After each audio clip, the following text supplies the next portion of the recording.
ප්‍රශ්න දුක් කරදර මැදින් ගලාගෙන යන ඔයාගේ ජීවිතේට යහපතක්ම වෙන්න කියලා චිත්ත ප්‍රවේගයේ අපි අදත් ඔයාට මුලින්ම ප්‍රාර්ථනා කරන්නම්.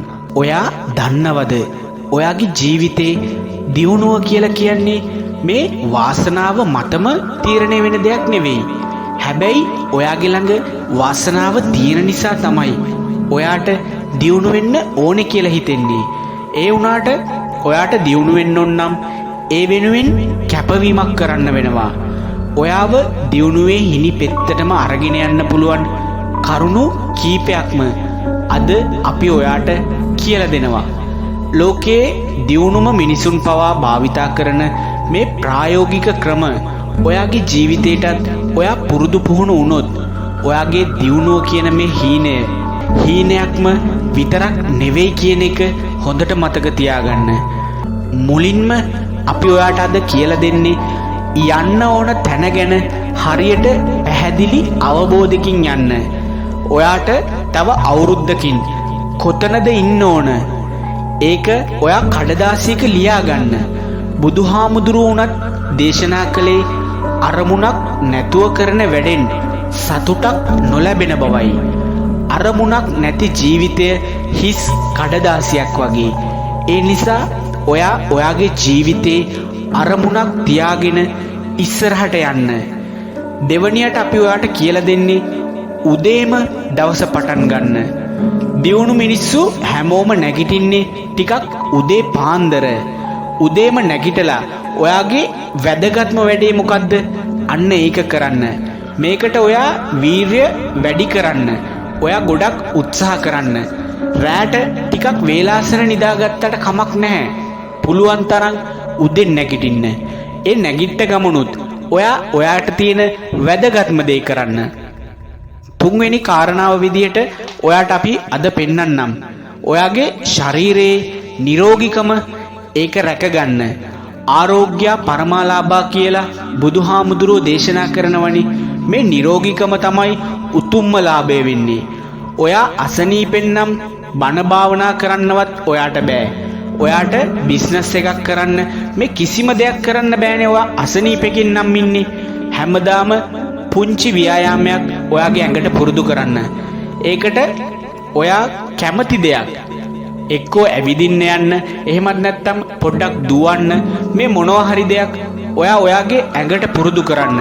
ටික දවසක් ඒක පුරුදු කරාම ඔයාට ඉබේටම මේ දේ පුරුදු වෙලා හිටිනවා. අනිත් එක තමයි අපි මුලින් කිව්වා වගේ සුදුසු වෙලාවට ඔයා නිදා ගන්න.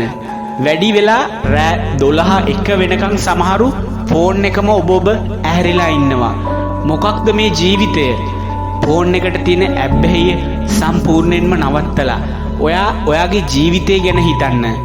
ඔයාට නිදා ගන්න ඕන වෙලාව ඔයා තීරණය කරන්න.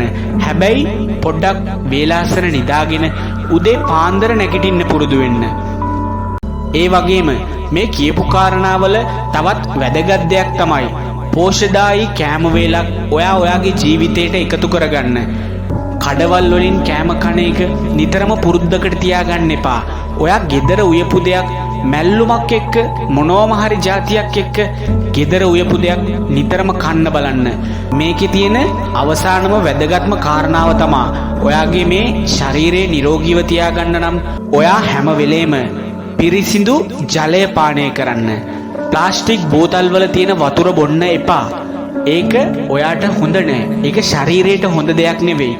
ඔයා කොහේ හරි වැඩට යනවා නම්, එහෙමත් නැත්නම් කොහේ හරි ගමනක් යනවා නම් ඔයාට වතුර ගෙනියන්න ඔයා වීදුරු බෝතලයක් පාවිච්චි කරන්න. මේ වීදුරු බෝතලයක වතුර දානවා වගේ නෙවෙයි. ප්ලාස්ටික් බෝතලයක වතුර දාගෙන ඒ වතුර පානය කරනකොට ඒ වතුර වල තියෙන නියම පිරිසිදුභාවය රැකෙන්නේ නැහැ. ඒ නිසා හොඳට මතක තියාගෙන හැම වෙලාවෙම ඔයා පිරිසිදු ජලය පානය කරන්න. ඒ වගේම දවසකට අඩුම තරමේ ලීටර් 4ක්වත් වතුර බොන්න. ඔයාගේ ශරීරයේ නිරෝගීව තියාගන්න නම් අපි මේ කියපු කාරණා ටික ඔයා හොඳට හිතේ තියාගන්න. ඒ විතරක් නෙවෙයි, අපි කියලා දෙන 4වෙනි කාරණාව තමයි හැමදාම අලුත් දෙයක් ඉගෙන ගන්න. ඔයාට බුදුදහමෙත් උගන්වනවනේ බණ ඇසීම ගැන. ඒක ලොකු පිනකුත් වෙනවා. ඒ නිසා ධර්මයටත් පුළුවන් තරම් ශ්‍රවණය කරන්න. අපි මේ ජීවිතේ මොනතරම් ලෞකික දියුණුවක් ලැබුවත් අපි ආධ්‍යාත්මික අතින් පිරිහිලා නම් ඒ දියුණුවෙන් කිසිම පළක් නැහැ. මොකද මේ බුදුදහම අපිට ලැබිලා තියෙන විශාලතම දේ. මේ ජීවිතේ මීට වඩා විශාල දෙයක් අපිට කොච්චර හෙව්වත් හම්බ වෙන්නේ නැහැ. මෙච්චර මේ විශාල දෙයක් අපිට හම්බ වෙලා තියෙද්දි අපි ඒකෙන් කිසිම ප්‍රයෝජනයක් ගන්නෙ නැත්නම් අපේ ජීවිත නිකන් හිස් බොල් දේවල් විතරයි. ඒ නිසා බණ පදයක් අහන්න පුරුදු වෙන්න දවසකට. ඒ වගේම ඔයාගේ වැඩේට අදාළ අලුත් දේවල් හැමදාම ඉගෙන ගන්න. එක පොතක පුළුවන් නම් ඔයාට කාලය මැනේජ් කරගෙන පොතක්ම කියවන්න. ඒත් බැරි නම් එක පිටුවක් හරි ඔයා මොනවම හරි පොතක කියවන්න. කියවීමෙන් මිනිසා සම්පූර්ණ වෙයි කියන කතාව ඒක බොරුවක් නෙවෙයි. ඔයාට පුළුවන් තරම් ඔයා කියවන්න පුරුදු වෙන්න.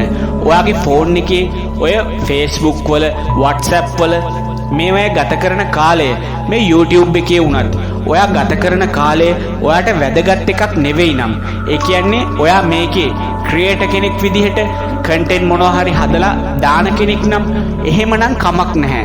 එහෙම නැතුව වෙන කාගේ හරි දේවල් හොය ඒවට කමෙන්ට් කර ලයික් කර විතරක්ම නම් ඔයා මේ ෆෝන් එකේ ඉන්නේ. ඒක සීමා කරන්න. ඒක සීමා කරලා පොතක් කියවන්න ගන්න. මෙන්න මේක හොඳට මතක තියාගන්න. ඔයාගේ ජීවිතේ දියුණුවට අරගෙන යන අවසානම කාරණාව තමයි අපි අද ඔයාට කියලා දෙන්නේ. පස්වෙනි කාරණාව විදිහට ලොකු දේවල් වලට කලින් ඔයා පුංචි දේවල් කරන්න. ක්‍රමානුකූලභාවය ඔයාගේ ජීවිතයට ඔයා හුරු කරගන්න. ලොකු වැඩ එකපාර කරන්න ගිහිල්ලා ඔයා හැමදේම අනාගන්න එපා. පුංචි දෙයකින් පටන් ගන්න. ඔයාගේ ලොකු වැඩේ පුංචි පියවරවලට කඩලා අදම පුංචිම පියවරක් අනුගමනය කරන්න. ඔයා ලබන අවුරුද්දේ පළවෙනි මාසේ ජනවාරි වල කඩයක් ඕපන් කරන්න හිතාගෙන ඉන්නවා නම් ඒක ටිකක් ලොකු දෙයක්නේ. ඔයා ඒකේ එක ස්ටෙප් කඩා ගන්න. එහෙම කඩාගෙන ජනවාරි වෙනකන් ඉන්න එපා. අදම කරන්න පුළුවන් දේ ඔයා අදම කරන්න. ඔයාට වරදින්නේ නැහැ. අපි මේ කියපු කාරණා ටික හරියට අද ඔයා තේරුම් ගත්තොත් ඔයාගේ අනාගතයේ දියුණු වෙන එක නවත්තන්න කාටවත් බෑ. එහෙනම් අදට අපි මේ වීඩියෝ එකෙන් ඔයාගෙන් සමු අරගෙන යන්නම්. මේ වගේම වීඩියෝ එකකින් ආයෙමත් ඔයාව හම්බ වෙන බලාපොරොත්තු වෙන්න. ඔයාට උතුම් තෙරුවන් සරණයි.